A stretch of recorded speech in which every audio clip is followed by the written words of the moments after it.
Everybody has seen photos of the attack on September 11th. These photos make it appear as if a few Arabs attacked America, and that the airplane crashes and fires caused the buildings to collapse. However, when we take a close look at how the buildings collapsed, it appears as if explosives were used.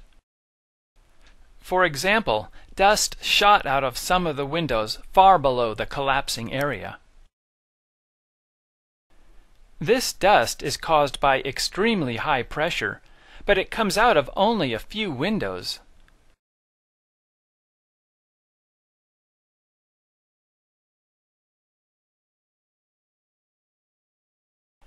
When we look closely at the area that is collapsing, we find dust shooting out of every window of the entire floor at the same time. The towers had a steel frame, so the only way they could collapse is if thousands of joints were broken. The towers collapsed in less than 10 seconds, which is an average of 10 floors every second. Next time you see a 10-story building, imagine the entire building collapsing in 1 second. The only buildings that collapse this quickly are the buildings that are destroyed with explosives. We were told that the collapse began when one floor broke, and the pieces fell to the floor below it. Those pieces shattered that floor, and so on, all the way down.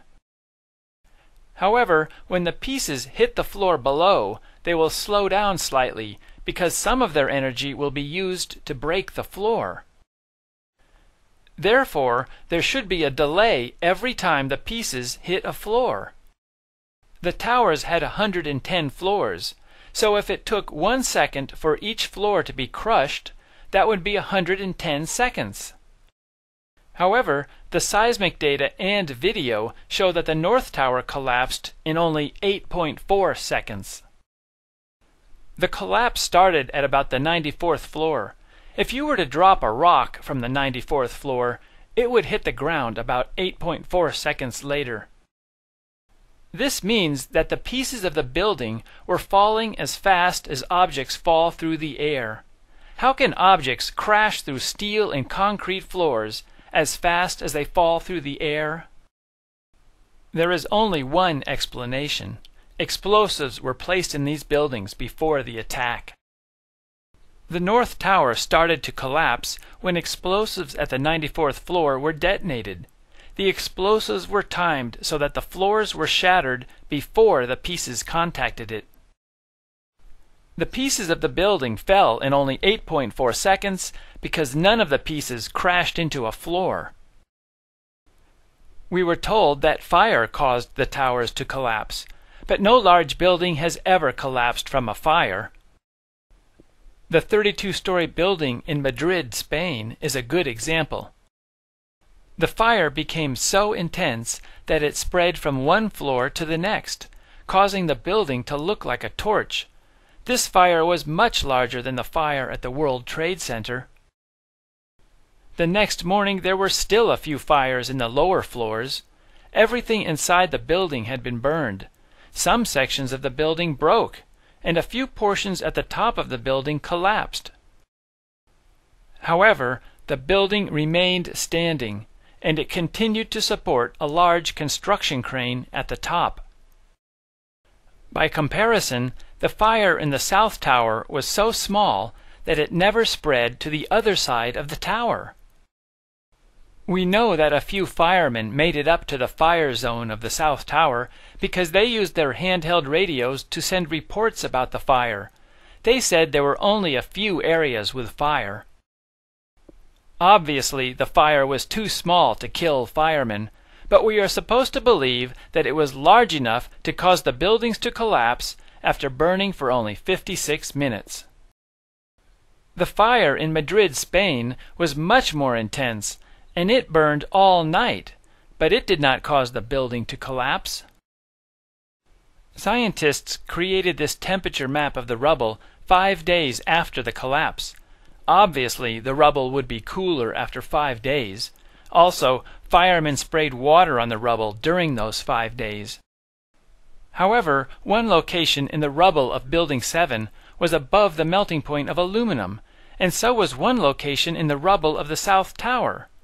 How can a building fall down, and 5 days later the pieces are hot enough to melt aluminum? The presidents of 2 different companies that were cleaning up the area told Christopher Bolin that steel had melted in the basements of the towers and Building 7. These incredible temperatures are more evidence that explosives were used. Another suspicious aspect of the attack is the collapse of Building 7. This was a 47-story building with a steel frame. It was not hit by an airplane. It was across the street from the towers. Late in the afternoon, this building collapsed. The government investigated the collapse of this building. However, after 7 months of investigating, their conclusion was they have no idea why the building collapsed. A few months later, the landlord of the building, Larry Silverstein, announced on television that the fire department demolished the building. The government and news reporters should have asked Silverstein and the fire department to explain what happened to Building 7, but nobody asked any questions. The collapse of Building 7 is identical to the collapse of buildings that are brought down with explosives. The explosives shatter the joints that hold the building together, and the building falls down at free fall speed. Dust is produced at the base of the building. There is a tremendous amount of evidence that the government created the September 11th attack. We could spend days discussing all of it. My accusation that the towers were demolished with explosives is based on scientific fact, and you cannot disagree with it. For example, pieces of a building cannot crash through steel and concrete floors as fast as they fall through the air. The fact that those towers collapsed in 10 seconds is proof that explosives destroyed the towers. Building 7 also collapsed in a manner that can only be explained with explosives. This is why the government says they do not know why Building 7 collapsed. Anybody who looks at this evidence and continues to insist that fires caused the buildings to collapse is simply having a difficult time facing the possibility that a government could commit such a crime. Another reason it is difficult to believe the government created the September 11th attack is because none of the major news agencies are talking about it. Some reporters refuse to talk about explosives in the World Trade Center because they are afraid to expose the crimes of the American government. Another reason for the silence is that the television, magazines, and newspapers of America and Europe are controlled by a small number of people. These people prevent the reporters from talking about explosives in the World Trade Center. Instead of telling us about the explosives, they show lots of photos of Osama bin Laden. This creates anger towards Arabs, and it fools people into thinking that the Arabs are responsible for the attack. The news agencies are trying to manipulate emotions, not provide serious information.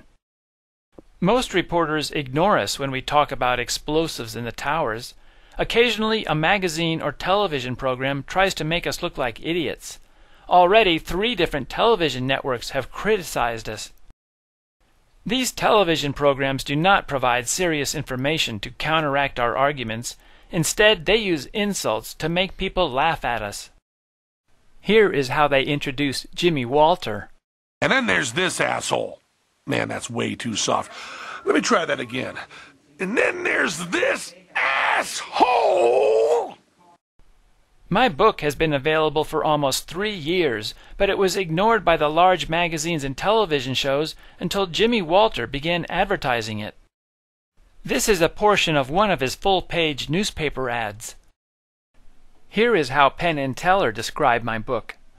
He wrote a book called Painful Questions, an analysis of the September 11th attack. We show you the cover because if you ever see anyone carrying it, push them down a flight of stairs. Popular Mechanics refers to us as liars. The angry and childish attacks on Jimmy Walter and me could be a sign that the criminals are frightened that we are exposing them.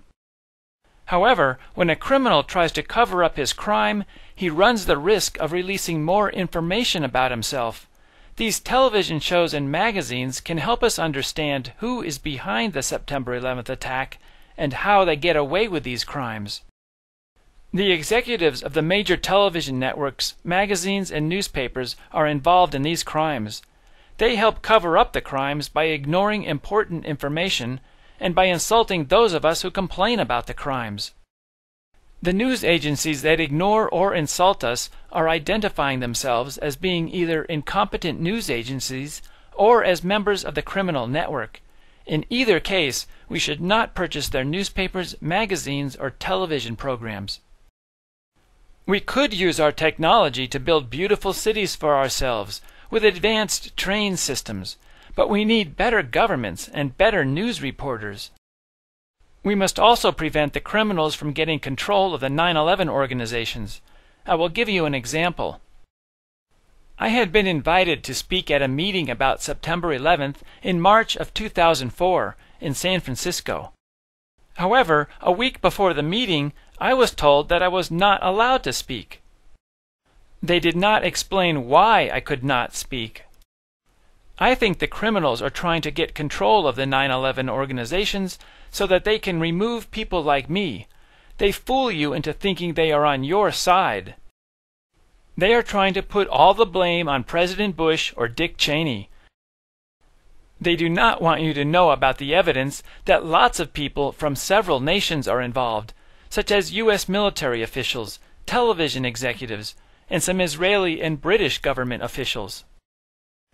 People often respond that they cannot do anything about this corruption because they are just an ordinary person of no importance. But everybody can help make this world a better place simply by showing our books, videos, and websites to your friends. So help us educate and encourage people. Let's make this a better world.